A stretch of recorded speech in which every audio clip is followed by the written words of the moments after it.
Having a CEO run the country like a business is one of those things that sounds good in theory, but when you actually stop and think about it for 5 seconds, you realize it's a really terrible idea. And it's one of the things that Trump voters found so attractive about him.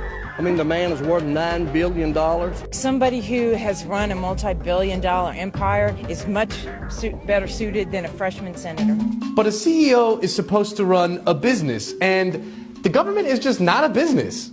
The goal of a business is to maximize profit, while the goal of a government in a democracy is to represent the will of its citizens and provide things like healthcare, security, and infrastructure. These things are not just different, they're actually kind of the opposite. Just look at who's supposed to be in charge. In democracies, the citizens are supposed to have the ultimate authority. In a corporation, that authority lies with the owners and the CEO. And corporations are entirely totalitarian institutions. Sure, the CEO may pay lip service to the concerns of his employees, but at the end of the day, the owners and the CEO make the decisions and the employees follow orders.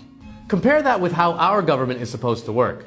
We have the right to vote against, protest, and challenge our leaders, even insult them publicly. This ambassador from hell himself, called Barack Hussein Obama, got y'all in a trance.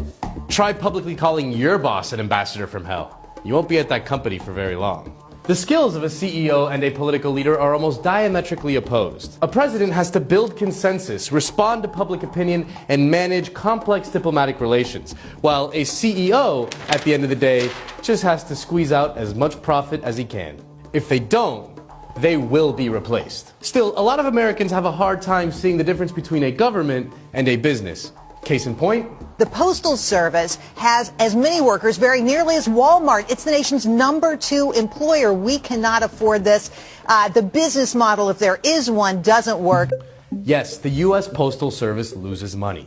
But here's the thing. It's not supposed to make money. The Postal Service is supposed to provide postal services to all citizens. For example, a private company like FedEx or UPS might not want to open an office in a poor, remote, underpopulated area like Hysham, Montana, because it's not profitable.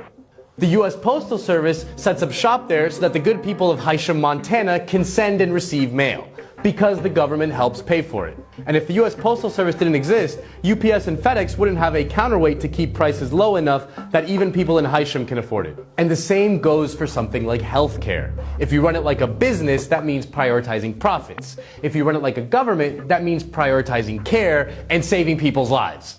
Because the confusion between government and business is so deeply ingrained, Republicans like to harp on how much healthcare costs the government. Yet our market-based system costs more per citizen than any other developed country, while still leaving 20 million people uninsured.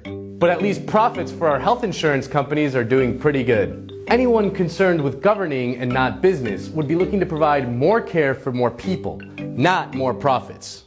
So when President Trump talks about running the government like a business, that would only be good if we lived in a totalitarian dictatorship. Wait a minute.